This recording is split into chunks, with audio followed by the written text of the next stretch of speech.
Hi everyone, I'm Michelle. Um, this is for our public speaking assignment, week 1, number 3. To write about someone we think is a strong speaker and why we think that. Um, I did write some stuff down, so I'm going to read from it. Um, I don't want to ramble and I want to get my point across, and I hope I can make it through without crying. So here goes. This subject for the assignment came very easily. Several years ago, my brother Tom was not in a good place in his life. He used drugs and did things that were just wrong in so many ways. He struggled with a lot of issues, both mentally and physically. It was a Saturday night I'll never forget. I was working at a reception hall in a nearby town for a wedding. My brother, as well as several of our friends, were at a bar waiting for me to get done. We were cleaning up when we heard a horrific noise. Looking out the window, we could see a car accident. Within seconds, we saw lights from a police car. I was worried since I had so many friends drinking in town. My boss, who is not only the mayor in that town, but a first responder as well, agreed to go check it out and let me know.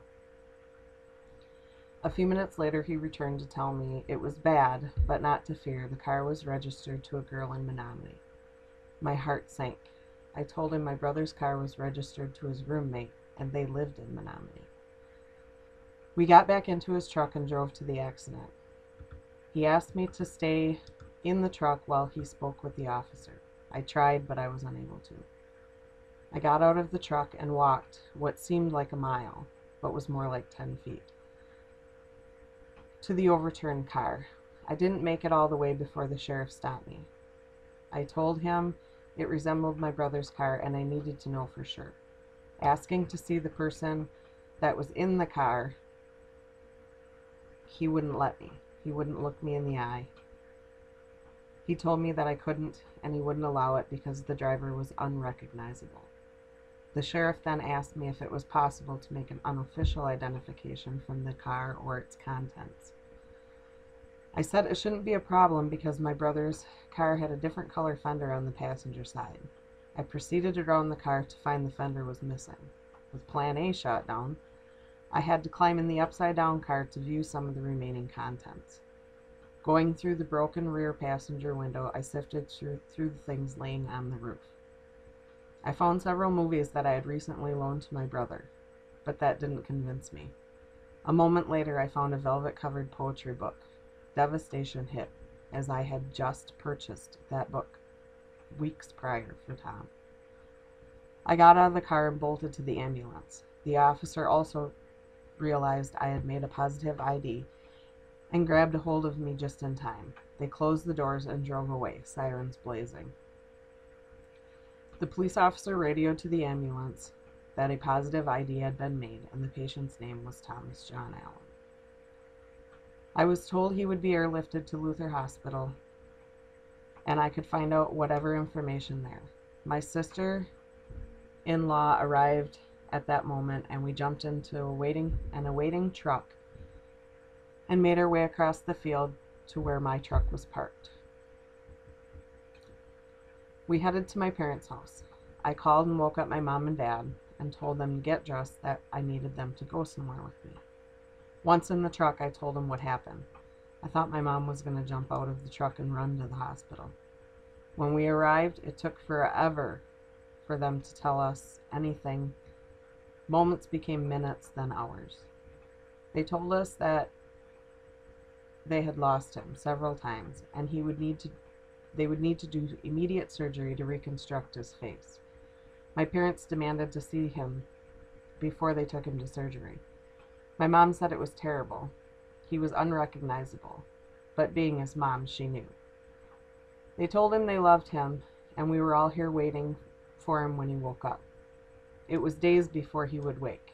They had to induce a coma due to the damage he sustained. He freaked out when he did wake up and find out he had lost several days and what had happened. Over time, he began to regain some memories, but not much, of the accident. His injuries were severe. Many broken bones, on his feet, ankles, knee, neck, head, and face, as well as punctured lung and severed ear. And he still suffers from memory loss, both long-term and short-term, that he will never recover from. Pins in his ankles that disable him, and other issues that have made day-to-day living and activities a challenge. Today, my hero speaks on victim impact panels all over the state, many of which I have heard, as well as speaking to students and kids in church programs about the damages drinking and driving and drugs can do to someone. In addition to lives he tries to change in that way, he has also become a minister and does weddings and funerals and baptisms and everything else. He is also earning his degree to be an AODA counselor. I still see my brother as the same person, just an improved, focused version of him, and someone I'm very proud of. Over time, we had learned more of the details from that dreadful night that almost claimed the life of my brother, and in many ways did take his life, and gave him a new one. Tom was supposed to stay at our sister-in-law's house just blocks from the bar. In fact, my sister made him leave his car there, and they walked to the bar. After drinking for several hours, Tom decided he wanted to go home, and not to our sister-in-law's house. He made his way to his house, took his car, and headed out of town, fast. In fact, about 120 miles per hour, or so the report says. He was on the phone talking to his girlfriend, telling her he was on his way when he veered off the road into a very deep ditch.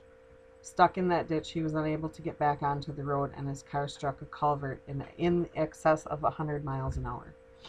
Unknown to him, a police officer was traveling up the road that his car flipped over, ejecting him from the fast-moving car and throwing him across two intersections and slamming his already torn-up body into a telephone pole.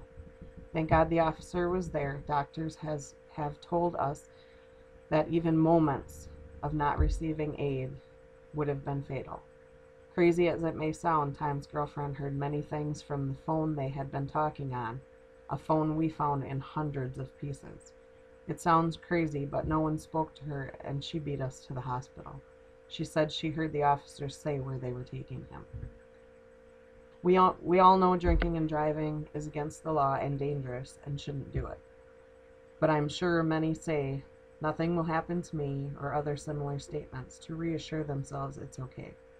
Well, it can happen to you or someone you love. It can happen and most likely will. I love my brother and am glad God gave him a second chance to do things right. I'm also glad he was given the strength to not only help himself, but to help others as well.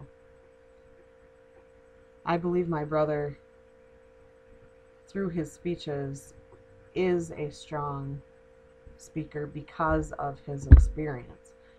With experience comes a passion, and that comes out in his speeches, and you can't help but feel like you were standing right there when he tells his story.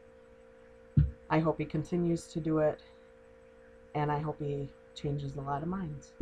Thanks for listening.